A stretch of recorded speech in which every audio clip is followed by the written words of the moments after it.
Right, it looks like I'm streaming. I want to, I guess, put on this little microphone first for a minute. I think I might have a wind noise on the fan that's running on here. Let's see if I can. I think it's pretty instant for that. I can test it here. Actually, not test it, but check it. All right. What does it say? It says that the mic is working. All right, I'm online, and I guess I wanted to complain a little bit about how prosecutors and cops argue that they claim that I claim that they don't have to respond to the calls. They make this fallacy. They go to the extremes. They'll say it in court. They'll say it on the streets. They'll say, "Oh, do you think that we should not have to respond?" And then you have to backpedal from that. And I don't have the best response to that. Oh, you don't think? Or no, okay.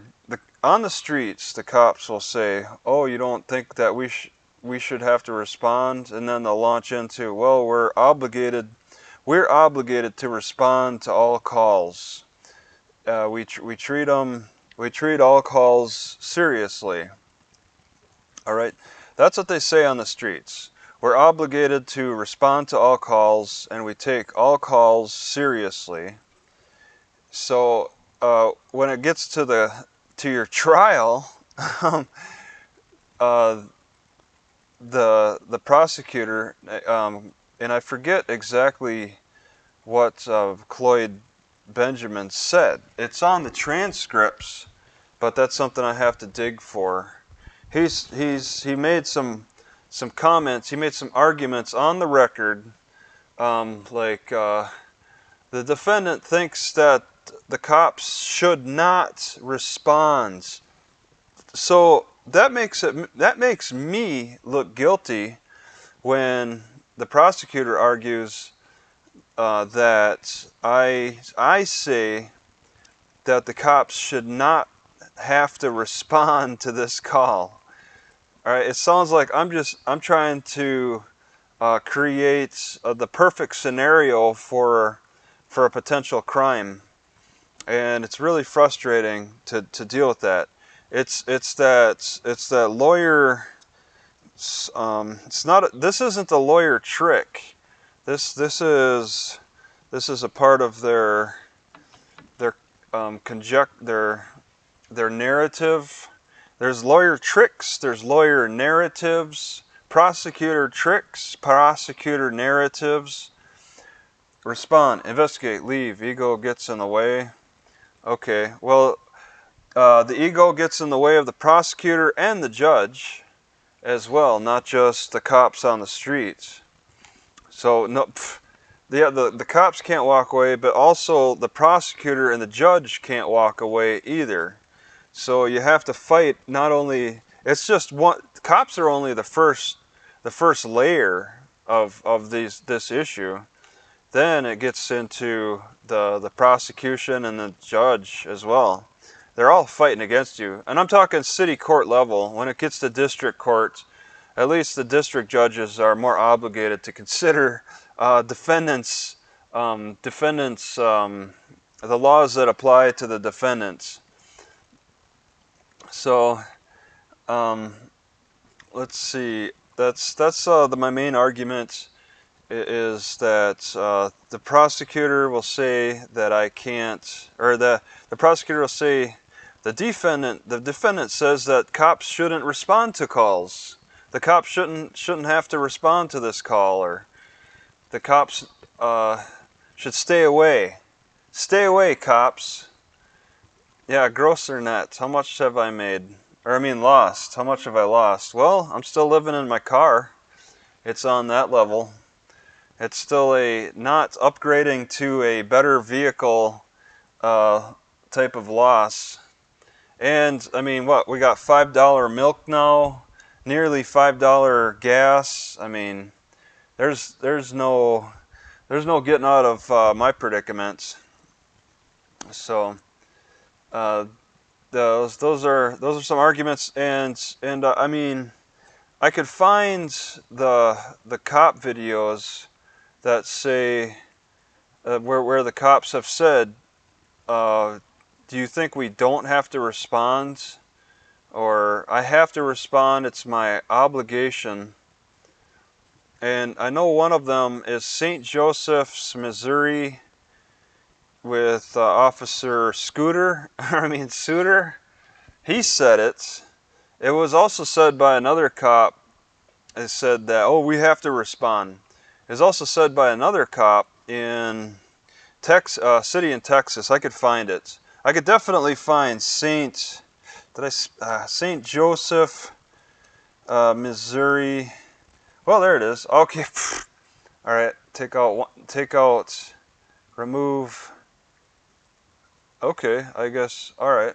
Just Officer Suter, and I think I can play it. Let's see if I can get to it. Now, I can only play audio, either talking. Yeah, actually, even if I find it, I'll give a link. Officer Suter made comments about it. Officer Suter said, he said, we take all calls seriously, and I think he said it all at the end. Let's see. Benjamin lies to me in court all the time. I can't check him because I really don't know any better. Yeah, that's another thing too. Just to go off on another tangent. All right. Let's see. Mr. Boring. All right. Yeah, it's just me complaining. I don't have anything exciting to talk about here. I just want to get some things off my mind. And a couple of them, it's from what happened last night. It's like Officer what's his name? Dieter Leader Tiedman. Okay, he responded, and he was rude about it, getting in my face and giving me that hard stare. And I got it on. I got it recorded on both my my 9 and my Max. All right, yeah, over there. And I'm working on the 3D version. I think I'm going to upload the 360 version to see what I got on the 9. I also, you could see me in those on the 360. The 360. It's over here. You could see me putting on my GoPro necklace. You can't see that. The S20 gets a little wobbly at one part, because that's when I was putting on my GoPro 8, my necklace. So that shows up on the 360, and you can see the pause and the thought process going in the cop's head. He's like, oh God, this guy's he's not only holding a camera, he also put on a necklace. And I don't even know if he saw that this was mounted on my car. He probably did, but I never touched it in front of him. Well, when he first came up, I guess, but he couldn't see the screen. I make sure that this screen cannot be seen. All right. See, you got a difference here. When it first turns on, you'll see the screen. What? Why is it so dark? Oh, I got the. All right, yeah, you'll see the screen, and I make sure. I'm in the habit of just making sure that the screen is pointed away from them. I think it's too alarming. I don't want to alarm them with their own imagery on the cameras. Yeah, I never keep the picture on the front. I think it's easier for the cops to deal with them not seeing themselves, and that makes me wonder. Like, that's partly why I attempted to cover up this laptop when I was recording the cops in the library in Natchitoches. I tried to put a window over the camera so they couldn't see themselves, but it had personal information on it. So I took it down and just let them see themselves. And I think that some people get offended by seeing themselves like in a mirror or something, because as soon as they noticed that they were being recorded on this laptop, that's when Officer Davis covered his face. I don't think they had a problem so much with my camera phone. I think it was more about them seeing themselves and having that reflection. So there's this what do we always say the young people are, they're entitled. When the cops are called to us for whatever stupid reason, so a lot of stupid reasons, they feel entitled to get whatever they want for information. Yeah, some people, yeah, viral hate smears, okay. Yeah, people don't like their own reflection. Ask if you are detained. If they say no, walk over and lean on their car. Lean on their car. Well, I mean, I don't get into the habit of approaching cop cars, but I mean, I see people do. If Officer Tiedman went to his car and sat in it, he just, if he would have pulled an officer scooter and went into his car to sit in it, an officer scooter, just a lot of cops will go back to their car and sit and just I don't know what they do. They look like they're talking, looking things up on their computer, whatever. That's when I'll be more like inclined to walk over to their car and record them a little bit better. I tried zooming in on Tiedman's car, but his headlights were too bright and too dark inside his car, so I couldn't see inside, and that's why I at least moved to the side, but it took me a little bit. I should have moved a little faster. Flex has a notebook of stick drawings of suspects. He shows them to cops. Stick drawings, yeah, that's a different approach. I don't really have any props to use with the cops. I keep the bare minimum in that car. I'm throwing away a teapot. I just found I had a teapot. I gotta toss that. I'm not using that anymore. If I don't use it for more than a couple months, it's got to get thrown in the trash. I need the space. This sounds like poor Travis advice. Yep, do everything opposite, I say. What if that last cop would have been in Natchitoches? Yeah, that's what I said in the chat. I said that I would have been arrested in less than a minute in Natchitoches. They would have just simply asked for my ID. They wouldn't have run my plates. They would have just asked me for my ID.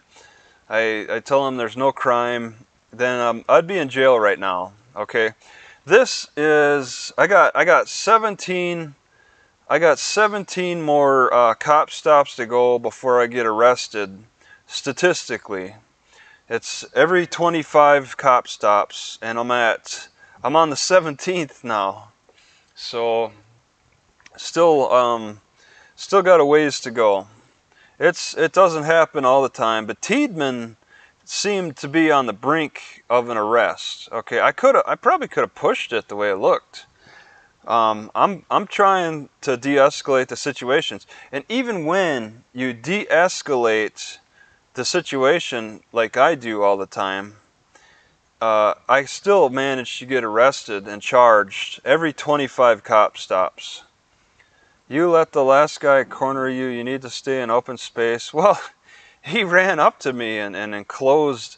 He didn't have the benefit of two wingmen on either side cornering me in a library. He cornered me in my door, right in my car door.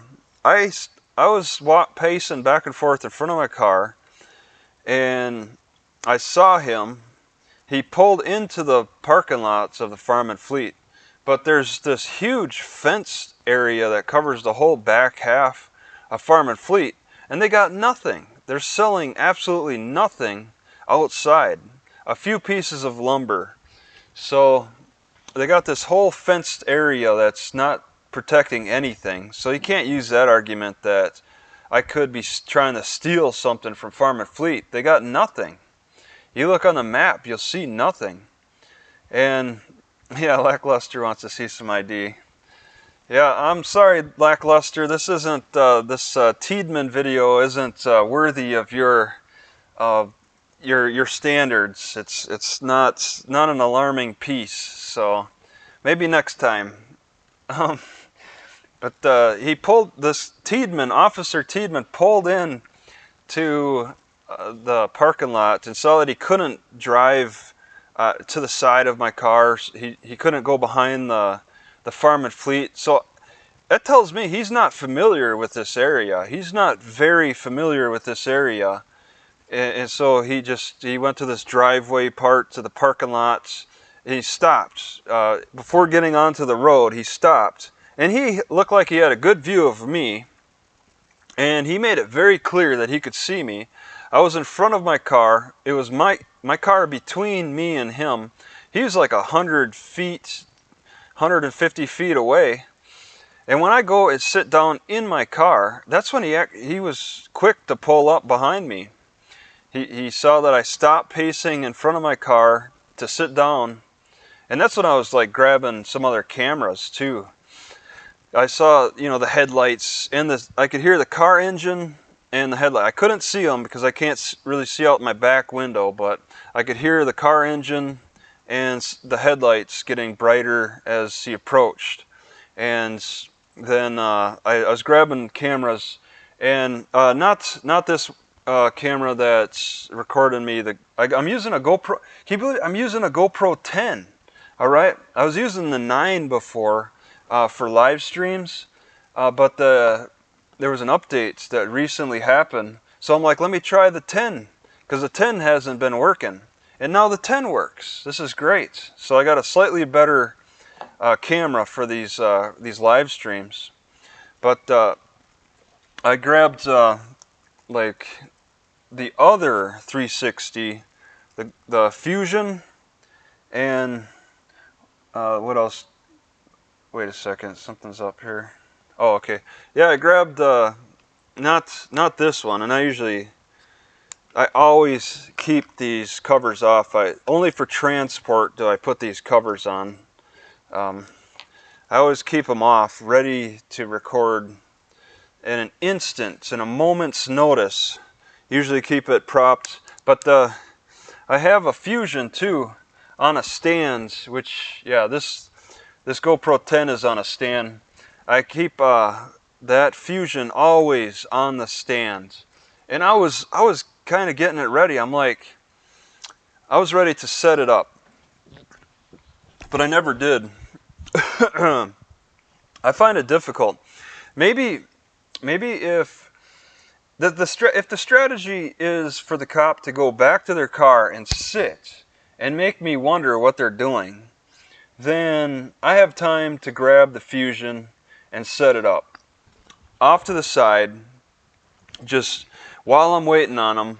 Instead of sitting there focusing my camera on them, wondering what they're doing, I could set up a camera on a stand away from my car. I don't know, maybe 25 feet away. And I have the Fusion set up for that, because I don't want to have to do any putting together of things. I want things ready to go. One touch button, but I do have to open up the bottom. There's a couple of steps. These are moments where I didn't see lackluster. Let's wait a second. Oldsley Cullen says, if you are not detained, they can't control your movements. Yeah, I could have walked away for sure, but he was. I mean, I would have had to bump into the cop to walk away from my car. He was that close to me, so that was something else. Yeah, you ask about the DJI cameras. I love this DJI camera. I mean, on my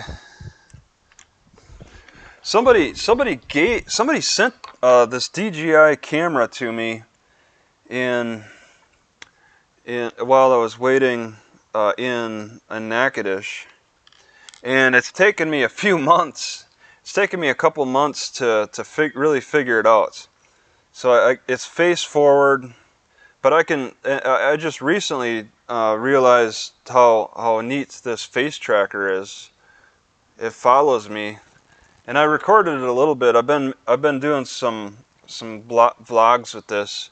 It's not great though. You get too far away, and so this is version 1. So the second version is likely better. I would wait till the third version. I'm seriously interested in purchasing a third version of this, if they can improve on more body motion than face tracking, because I'd like to circle around. But yeah, I use the first version. It's not great, but there's features on the DJI that you can play with that you can't get off of the GoPros. You can edit like this motion. I'll show a little bit of the cop video on the 360. You can show a little bit of the motion, but it's choppy. It's not as fluid as the DJI. The DJI is following you in the moment. But if I wanted to do like a motion on the GoPro, let's see, I'll make this a little bit bigger. If I want to follow motion, it's more choppy. It's more mechanical. Anyway, how do I? So but I'm able to zoom in and out. There's benefits with the GoPro. With that, I can zoom in and out. I can make the shot perfect, but the DJI actually follows me and in real time, and I can edit on the DaVinci Resolve. But yeah, I'm working on this 360. I think I'll just upload by itself. I think it's pretty neat with the background.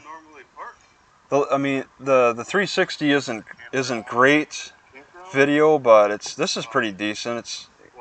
You get the idea of what's happening at least. But I'm playing around with zooming in and out and panning to the left and right. I want to look around and just show the Farm and Fleet sign, but well, I could just turn it around and show the Farm and Fleet sign, but you can't really see it very well because the flash, most of the lighting is coming from the Farm and Fleet, and it's not great. I don't know. It's hard for cameras to pick up perfect lighting, but yeah, that's a project in the making. Working on that. Oh, if you want to send me some of those vids with that guy, I'll run it. Lackluster's interested in that? Sure. Okay, for a Lackluster premiere, what I'll do is I won't share the 360 video with the public. I'll keep it private, so then you can have it at your will. Send it to you? How's the esophagus? Okay, yeah, my esophagus is rough. I'll put the 360 in the members only, and also whatever's on the 9. All right, 2 separate videos I'll upload. But the thing is, I guess I'll be controlling what's being recorded on the 360. So You know, you'd be at that mercy instead of you deciding when you wanna like zoom in and zoom out. I would be doing that because I don't know. I don't to upload the 360 directly into YouTube is. I tried it once and it was kind of a weird upload. So I'll take control of the Zoom the 360 video. I'll upload these videos once I'm done in the next couple of hours or so. I should keep this live stream short. Lemongrass? I should try some lemongrass. I could use it. I've been kind of relying on, well, to make sure this is cold water, just ice water, just like for the inflammation. Try to keep that down. Okay, so that was that video, and cops claim they have to respond, and the prosecutor will even argue that, oh, the defendant says that the cops don't need to respond, or questions why the cops respond, and I mean, there's no arguing against the response. I mean, anybody can respond to anything. Maybe if there's a priority system where there could be a more serious issue going on, and they have to decide which is more important to respond to.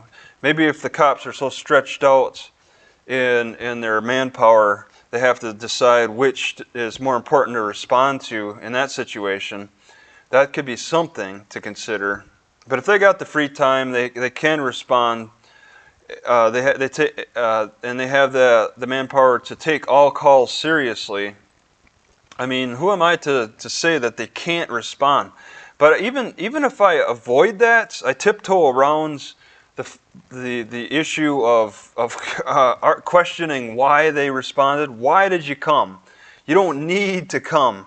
Even if I tiptoe around that and say that this is a non-emergency matter that you're responding to, the prosecutor will still take it all the way to the trial and say that the defendant doesn't believe that the cops needed to respond at all. Like he should just have a free rein in his actions. The callers, the complainers should be ignored. The defendant says the cops don't need to respond, and the defendant needs to be ignored. The callers need to be ignored. So that's an argument that's always going to happen. All right, because all cop responses are a result. Well, okay, they do respond on their own. Okay, if it is a cop call, somebody made a complaint and got the cops to respond, then that's going to be a strong argument that you have no foothold in making any kind of argument saying that cops don't need to respond. You have to say something about how they can respond, but it's what happens on the scene after they respond that needs to be more focused on. But the prosecutor always goes for their strongest argument, saying that the defendant claims that the cops don't even need to respond, that they shouldn't respond, that the caller should be ignored. So you start out with that extreme argument from the prosecution, and then you work from there, and it's really it's not an argument I'm too familiar with. I haven't had this is my first trial really that I had. Let's see. Don't be suspicious. Don't be suspicious. All right. Yeah, I've heard that song. They can't be too stretched if three show up in a library for a weird guy. Yeah, you wonder. This Natchitoches is a city that gets gunfire every night, practically. Have a track. And then I saw the civil rights lawyer did a little piece last night on Monroe, Louisiana, which is not much different than Natchitoches and the amount of gunfire and radio call activity that they get. I mean, people are doing some really, like, either things they're conducting themselves in a way that you question their intelligence. You wonder if they're under the influence of something or if they're just not that smart. Like cops or firemen having to respond to a fire in somebody's kitchen. Somebody causes a fire in their kitchen. I've never had that happen to me. I don't understand. That's something that just is so outside of my habits. But I mean, accidents happen, so who am I to question an accident?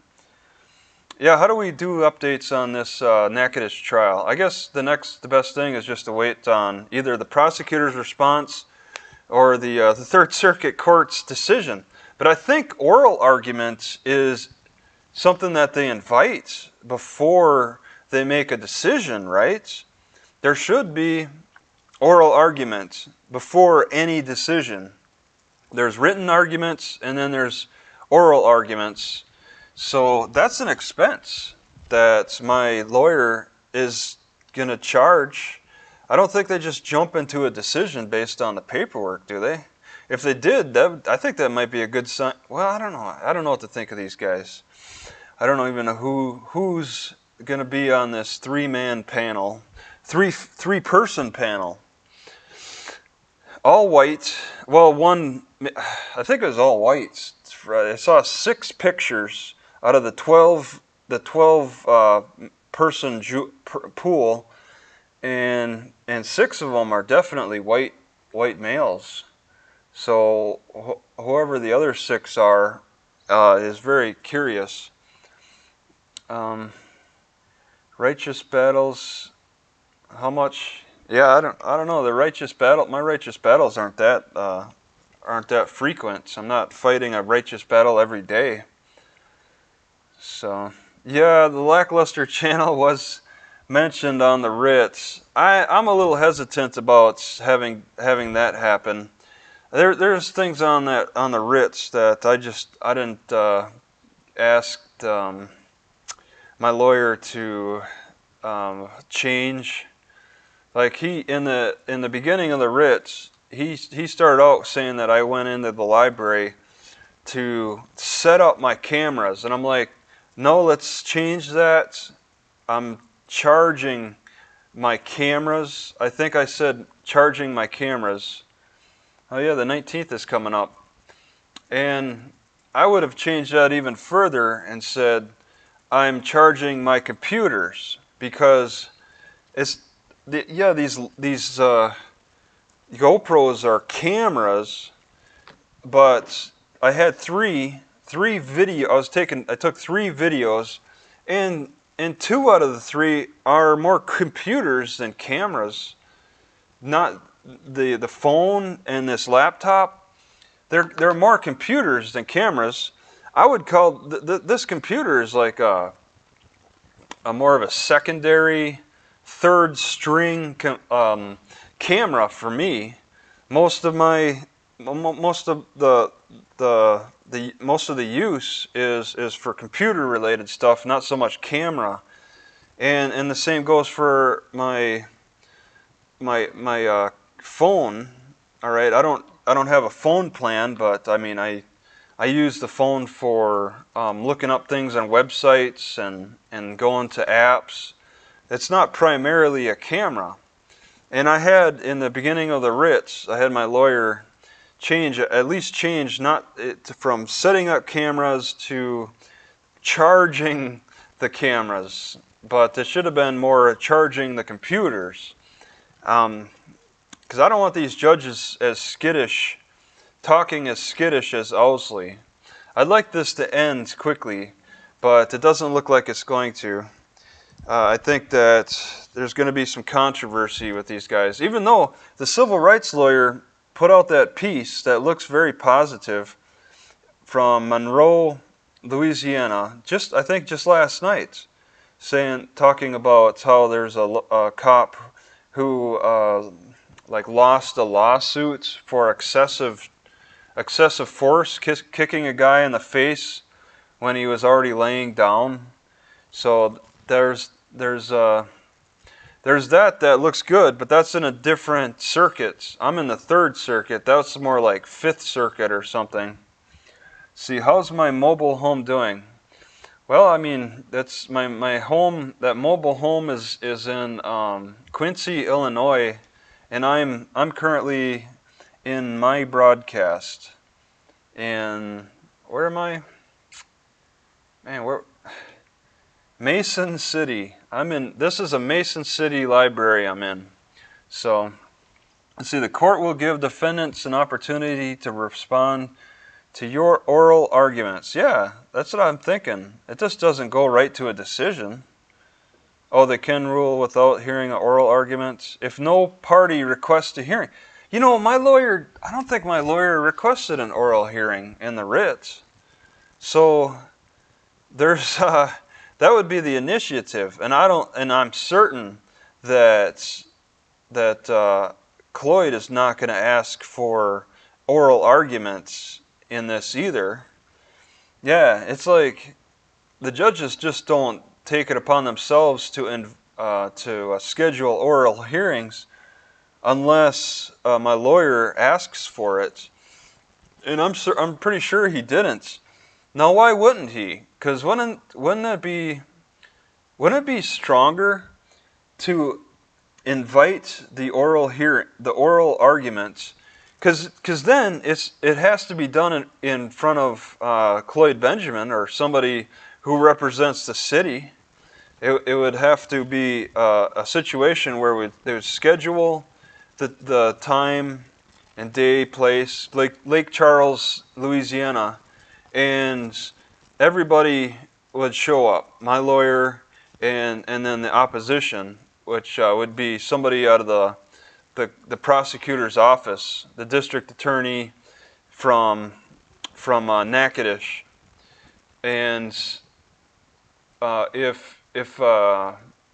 would be really good to listen to, and that wasn't asked for. It's a writ. It's more of a writ. Maybe writs don't have oral arguments. Maybe that's it.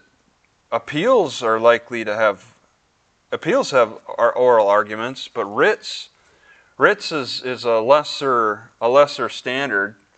So they might not even allow oral arguments. It's just a writ, right? You just make a writing. It's just a note. You make some notes about a supervisory writ. You make some notes and opinion. Put some opinions. Jot some opinions down. But it's not a full appeal. It's like a limited jurisdiction appeal, kind of like a limited jurisdiction city court. There's some functions that just don't occur in that, and that's unfortunate. It should be like a full appeal. Anytime that we face a full jail sentence, if we face jail in any way, then we should have the full benefits of a complete defense. You know, lawyers won't accuse the other party's lawyer of lies, conspiracy. I think that's very true, Sacred Serbian. My lawyer isn't going to straight up insult the prosecutor, for sure. I have to do that. That's my job. Let's see. There's other comments here. Yeah, well, where's the evidence on this porn? They just want to bring things. Where are the kids that you're hiding, Ace Jack? I know you're hiding some kids in your basement. Where are they? Let us know. The judge didn't shut it down at all. 2 cops testified. Do you lie intentionally? Terrible at details. Yeah, you don't know anything about Ace Jack, but he has to know claim everything about you. He makes no claims about himself. He's got so much credibility there. at least a lawyer is able to come in and say, hey, I'm a lawyer. I went to this school. I have this background, and I'm representing this platform. At least they put themselves out there. But you got trolls who just sit back with no credibility and make their arguments from a distance.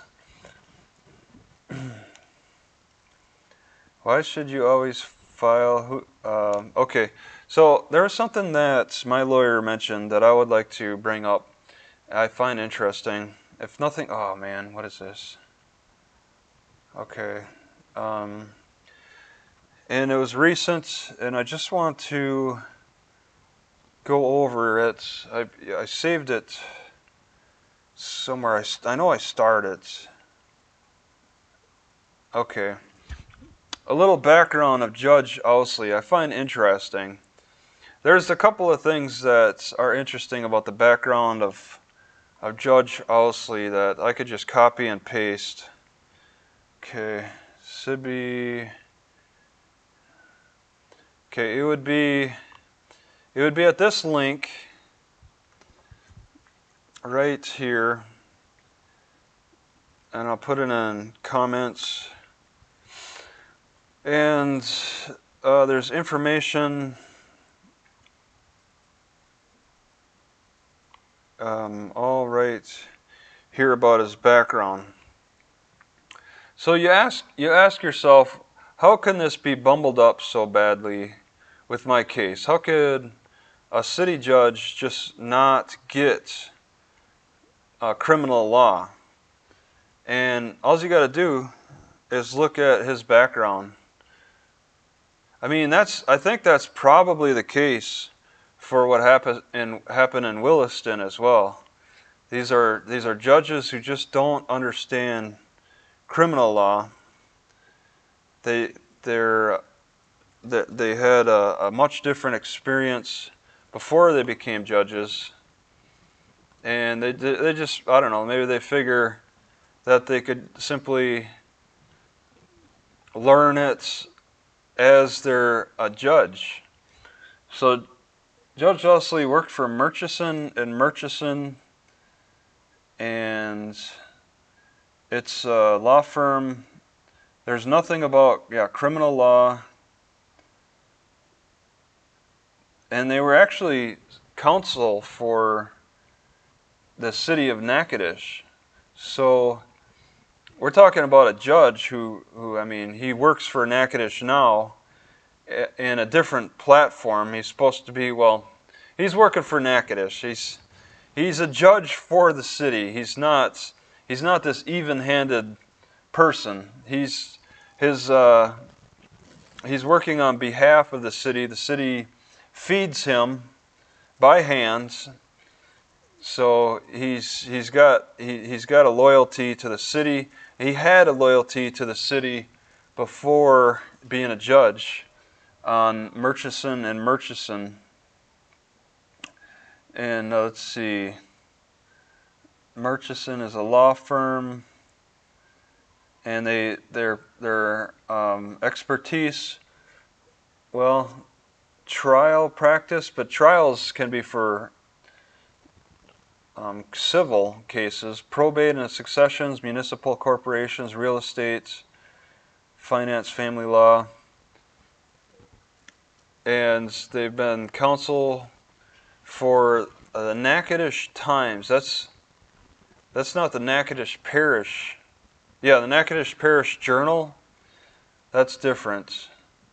The Natchitoches Times, I'm not sure. I don't think I've read anything from them. So yeah, he has all this experience, but nothing is for crime. It's all just civil stuff, and he's been learning civil matters on the bench. That's his education, has been on the bench. Maybe some recreational, well, learned a little bit in college, and then recreationally keeping up or learning on his own. But having actual experience Nothing came. He had no experience before he became a judge, and you can see his approach is very one-sided. I mean, this is a judge who's forgiving the uh, the the the domestic violence abusers and not giving any jail time to domestic violence abusers, and giving me jail time. So it's a priority that I think, as a divorce lawyer, as a family practice lawyer, I think that he's developed some sympathy for the domestic violence abusers. As a divorce lawyer, he probably understands them, who want to turn violent against their spouses. He understands that, yeah, spouses make me angry. My wife makes me angry. You know, he's probably said to himself, who hasn't thought about beating up their wife? They're probably asking those types of questions. And he'll ask who records in a library. He'll ask the tough questions there, for what is important to him. He's making it clear. I mean, I never knew who he was before.